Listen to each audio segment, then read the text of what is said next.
Hi, here we are to talk about Xcode, and I'd like to add some features to this weather app that we've been working on.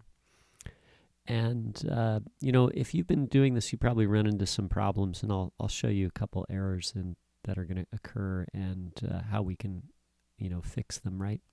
So right now, I've actually added some features since the last version. I'm going to take them out later, and then we'll add them in and go over what they do. But let me show you the end result right now. So I'll test my project, and this is what my app looks like right now. And if I tap on the set city button, if I type in a city name, like I type in let's say well, I don't know, it's a good city, Moscow, right? So I type that in, I hit return, then it gives me the weather for the city, but I get the number here is a little ridiculous. It's it's probably something 0.99999, right? And that's kind of a problem. So we need to format the number. Okay. Also, I'm printing the data that's returned from OpenWeatherMap to the console down here. And if we take a look at that, you'll see that we get a couple things, right? So this is actually not from OpenWeatherMap. That's not the, or it's from OpenWeatherMap from the HTTP response, but this here is the JSON data. Okay, so this is not part of the JSON up here. So the JSON data returns all this stuff. So it returns the name of the city, the ID of the city, the weather. It returns the wind speed and the clouds.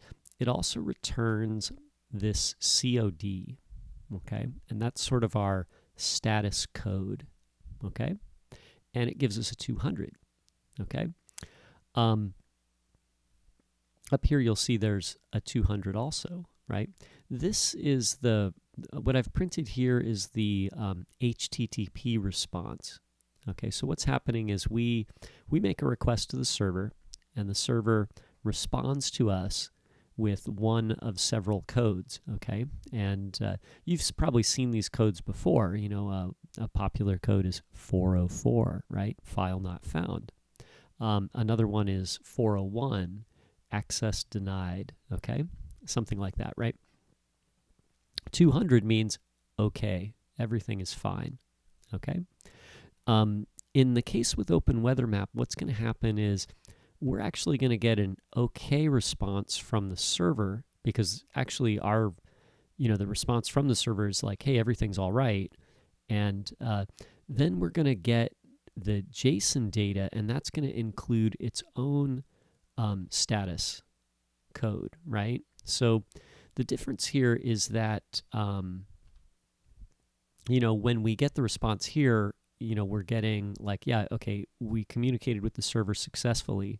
But what if we typed in the name of a city, like for example, if I leave the city name blank and I click OK, now, I'm going to get an OK response from the server because we communicated correctly. But the actual data, the JSON data returned, is not going to be successful because it can't find a city if we don't type the name in, right? And you'll see down here, it gave me a response of 200 for the server response, the HTTP response, but then it gave me a status code of 404 inside the JSON response, okay? So essentially it's saying like, hey, you communicated okay with the server, but that whatever you were requesting was not found. Okay, and OpenWeatherMap's a little funny on how it returns this. I noticed that it returns a string. We can see the quotation marks around this one, right? It returns a string for this.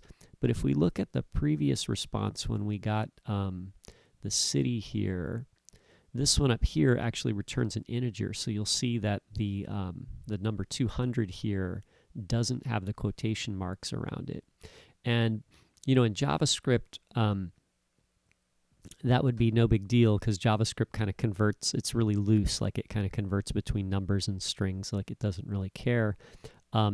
In Swift with Xcode, though, the type really matters. Like we can't ask for this as an integer if it's going to return it like this as a string, like that would generate an error. We'd get a null or nil or whatever. So we're going to have to check for both, because sometimes it's going to return the status code inside the JSON as an integer, and sometimes it's going to return it as a string. Okay? So anyway, so there we go. Another error that you're going to get is for the app ID. So if you don't have an app ID with your I'm gonna take out my app ID there and then save. And if you don't include your app ID, then you're also going to get an error like this, right? And I'm going to stop, and then I'll test my app again.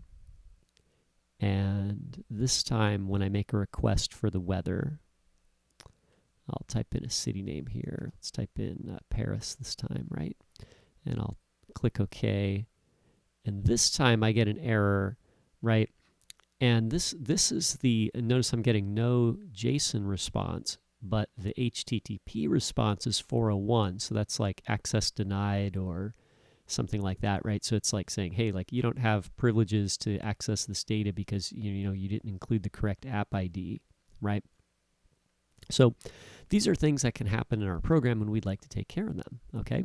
So there's a quick introduction to that. Let me show you how to get an app ID. So you'll have to have your own app ID for this.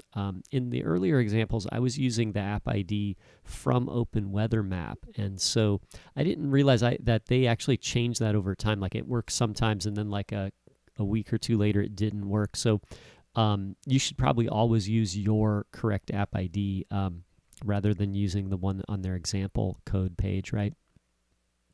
So to get an OpenWeatherMap app ID, you'll sign up with OpenWeatherMap.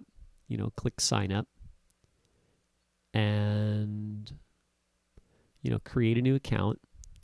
And then when you sign in with your your email and password, it will take you to your profile page, and then it'll have the app ID there, and you can just copy and paste the app ID into your app.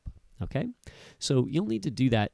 I didn't go over how to set this up, but I'm going to do that in the next video. So just you get your own app ID, and then I'll show you how to incorporate it into the project. Okay, so thanks for watching, and I hope that maybe clears up a few things.